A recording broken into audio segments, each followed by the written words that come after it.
la page d'épée. C'est ma carte du jour, c'est une carte que je tire presque tous les jours en ce moment. Et aujourd'hui, elle m'a donné l'inspiration pour faire une série de vidéos autour de ma définition du tarot et des ramifications qu'a le tarot pour moi. Vous savez, il y a plein de vidéos super brèves, super bien foutues, qu'on adore regarder, qui font plein de vues en mode 5 raisons pour lesquelles je pratique le tarot, 5 trucs que le tarot m'a apporté, sauf que bah, j'arriverai jamais à m'exprimer dans des brèves vidéos super rythmées sur ce genre de choses.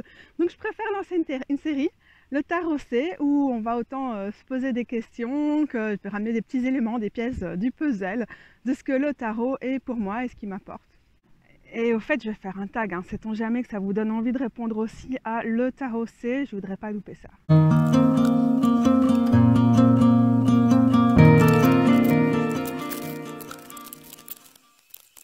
Je pose avec l'éolienne derrière parce que c'est très page d'épée. C'est la force du vent, quoi, l'énergie qu'on tire du vent et du coup aussi de la pensée et tout ça. Et ça peut brasser beaucoup, ça peut brasser du vent avec le page d'épée et en même temps c'est terriblement fertile parce qu'il y a tellement de questions, de pensées, de pépites qui émergent quand on se met face au vent, comme la page d'épée. Certes, c'est une bonne idée de profiter du vent et de l'inspiration de la page d'épée pour lancer cette série de vidéos. Mais bon, en même temps, soyons un peu réalistes. Le vent, ça fait du bruit, l'éolienne aussi. Je suis super désolée pour les personnes qui ont du mal avec le bruit du vent. Il y en a beaucoup aujourd'hui et du coup, ça va quand même faire partie intégrante de cette vidéo, même si je vais filmer les petits morceaux à chaque fois, dos au vent, en essayant de m'arrêter et tout ça. Mais voilà, c'est du vlog à la Catou, je vous emmène dans mes balades.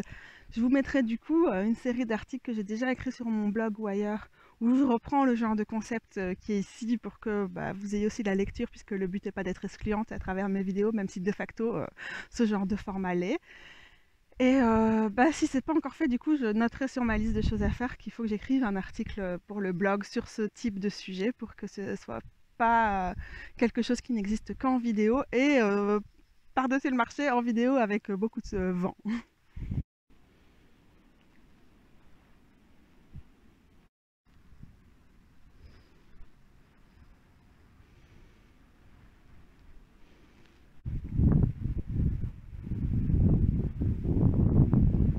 Se mélanger avec les pales de l'éolienne. Si, on peut y arriver. Non, il fait trop sombre. Et donc, maintenant que je ne suis plus face au vent, coucou les gros bidous. Pour moi, le tarot, c'est de la connexion. Bien sûr, j'adore ce mot. Et le tarot, c'est de la connexion pour tout un tas de raisons. Donc, c'est déjà un bon sujet d'exploration pour commencer. Genre, total Page of Swords style. Tout d'abord, c'est de la connexion, pourquoi? C'est de la connexion parce qu'on ne sait pas forcément toujours ce qui se passe avec le tarot, mais que quelque chose nous connecte à quelque chose. Et ce quelque chose, c'est un tarot dont on estime communément que c'est un outil. C'est une connexion, je pense quand même avant tout à soi-même. Pour moi, c'est ça en priorité, parce que ça va nous permettre d'aller chercher, de mieux se connaître, de mieux se comprendre, de se remettre en question. Et donc ça, c'est important. Mais c'est pas que ça le tarot, et pour certaines personnes, c'est pas du tout ça, c'est juste très bien. Mais c'est aussi du coup quelque chose qui va nous connecter à l'intuition.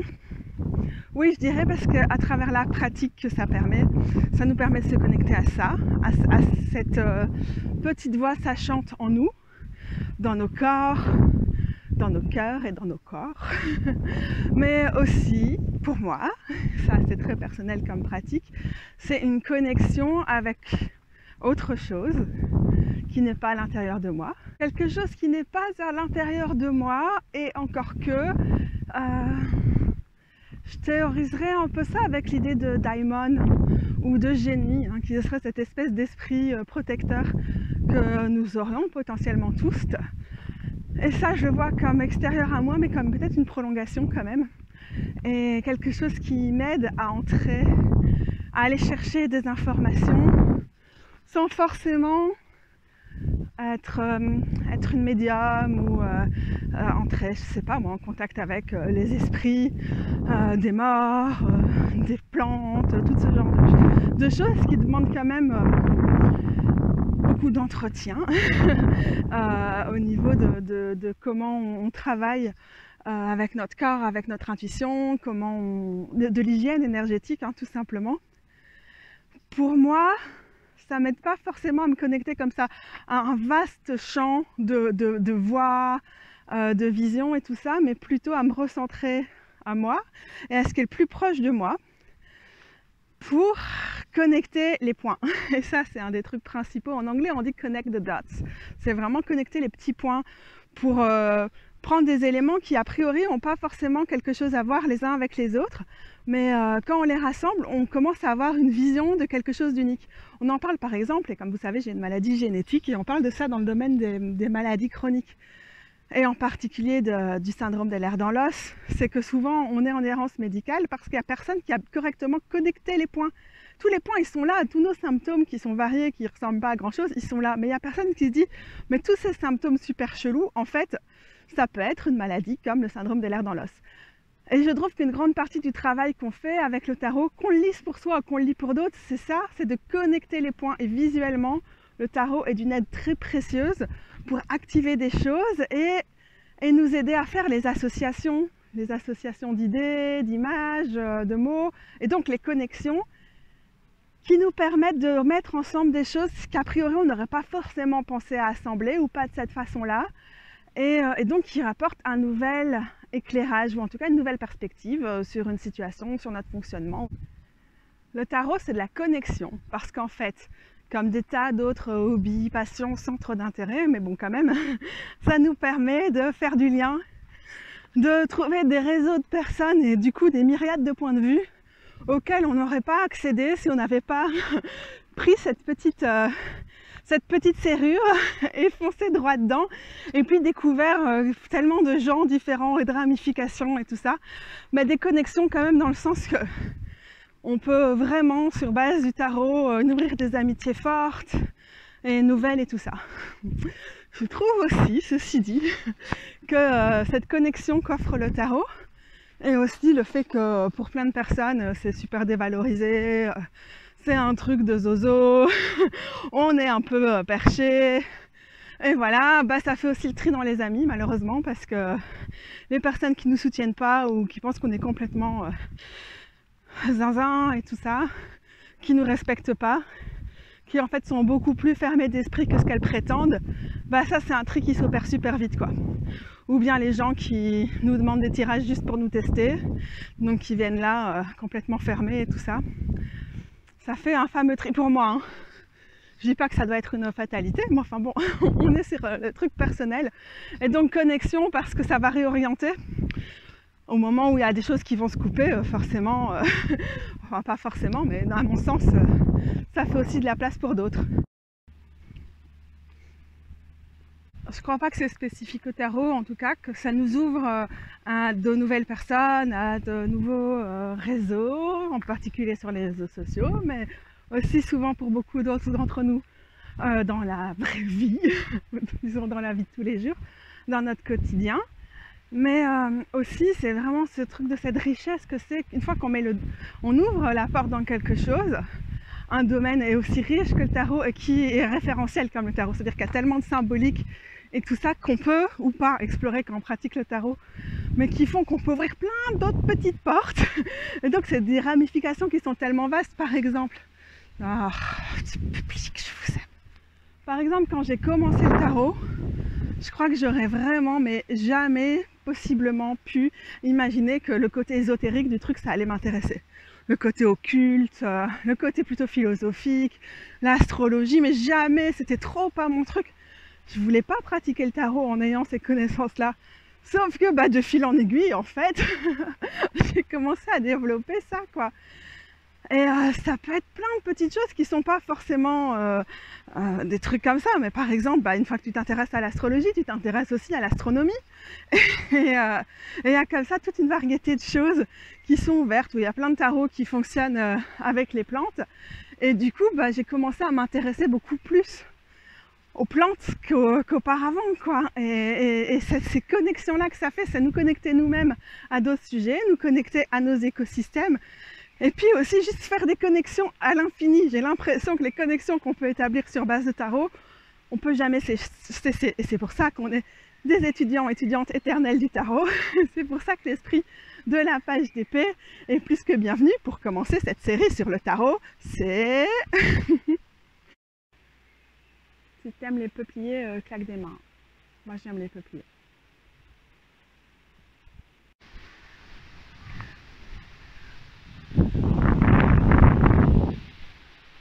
Parce que le tarot c'est de la connexion, c'est aussi super nourrissant. Et donc dans le domaine du self-care, je pense pas qu'il faut faire du tarot que pour ça. Mais ça fait quand même partie de ces choses qui sont importantes avec lui. En nous connectant à nous-mêmes et aux autres, c'est comme on hydrate quoi, des tissus un peu secs, une matière plus sèche. C'est comme la lune qui est très hydratante et connective, conjonctive comme ça, comme astre. Bah de fait en fait, elle nous nourrit, elle nous aide à prendre soin de nous et des autres. Et voilà, le tarot, je crois, avec sa connexion, peut et a pour moi cette vertu-là qui est super importante.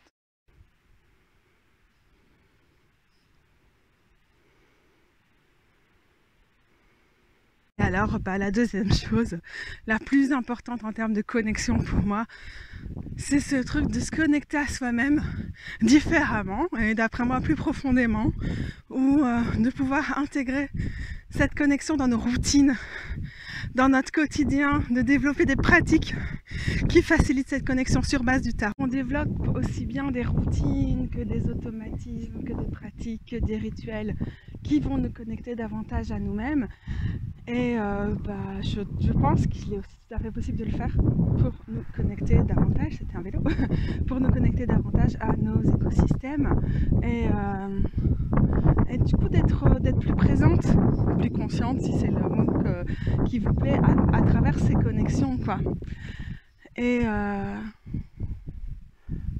voilà, du coup autre élément, c'est vraiment ces connexions à notre intuition. C'est d'office ça l'autre élément pour moi quoi, c'est la connexion à l'intuition, aux autres mondes, à l'invisible, et de nous aider à tisser ça. Et bon après l'autre mot-clé que j'ai pour le tarot, c'est la narration, un outil narratif, ça vous le savez certainement déjà, et donc ça nous aide à tisser des histoires, à reprendre le fil des histoires, à comprendre le fil des histoires. Mais ça, c'est un élément qui est déjà une piste pour la prochaine vidéo. Petite note sur le fait que la page d'épée est une des cartes récurrentes pour moi depuis une dizaine de jours, une grosse semaine disons. C'est que j'ai écouté là, sur les 2 derniers jours un podcast qui était très très chouette, dans un podcast qui s'appelle Between the Worlds, Between the Worlds, avec Diana Rose Harper comme invitée sur cette carte, et c'était trop passionnant, donc je vous mettrai le lien en dessous. Elle disait par exemple que la page d'épée c'est vraiment la personne qui va toujours faire « Oui mais c'est quoi ? Oui mais pourquoi ? Et pourquoi ? Et encore pourquoi ?» Et c'est vrai que c'est vraiment l'idée à transmettre ici, je pense, avec c'est quoi le tarot, c'est quoi la connexion, tout ça grâce à la page d'épée. Le pourquoi du comment, de comment fonctionne le tarot, ça on a rarement la réponse, mais on peut continuer à se la poser. Et puis c'est quoi ? Mais c'est quoi ? Mais pourquoi ?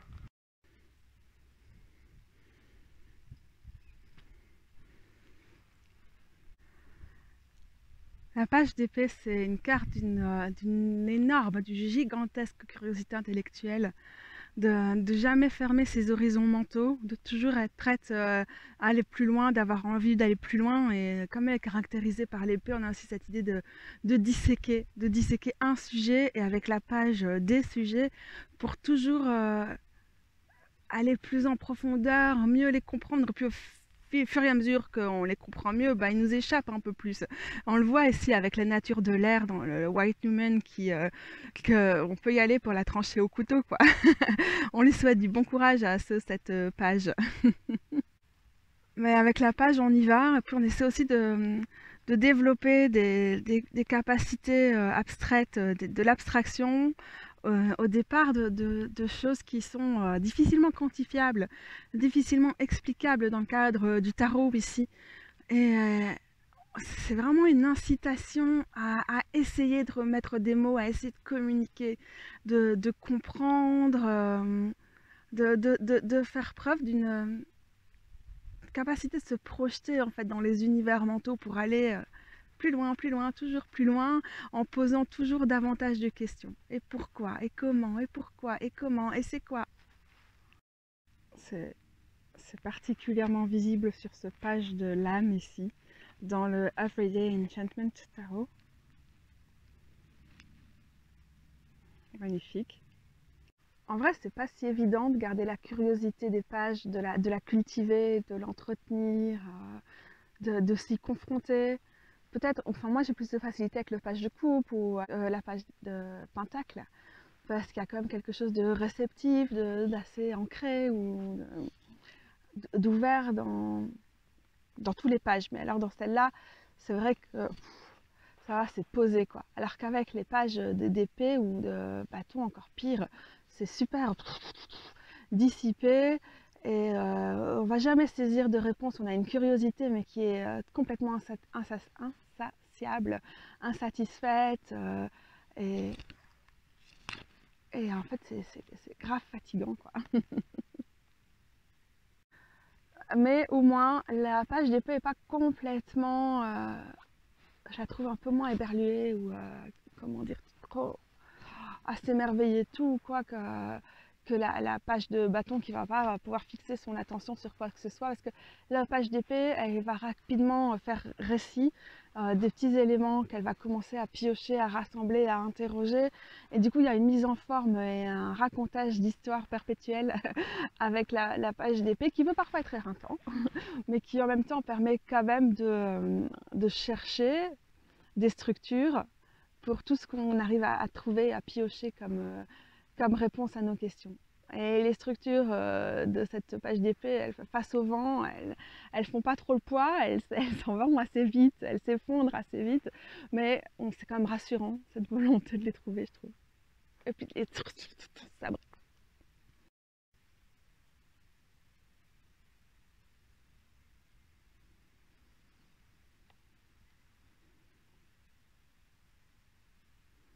Toujours ce petit vent qui fait frémir les herbes, les graminées. Ouh. Voilà les gros bidous, j'arrête ici et je vais vraiment profiter de ma promenade. Et soit dit en passant, il faudra trop que je repasse parce que c'est encore rempli de déchets. Je sais pas, ce chemin-ci, on peut passer toutes les 2 semaines et remplir des sacs et des sacs poubelles de déchets. Mais là, je vais juste me concentrer sur ma promenade et essayer de rester dans un format pas trop long. En tout cas, à bientôt. Si vous voulez aussi faire des plus ou moins petites vidéos sur ce genre de sujet, des vidéos plus ou moins courtes, bah, vous utilisez le hashtag, le tarot C. Et comme ça, bah, on peut se retrouver. Et ça peut toujours être sympa de croiser tous nos regards, toutes nos pratiques sur le tarot. Salut les gros bidous!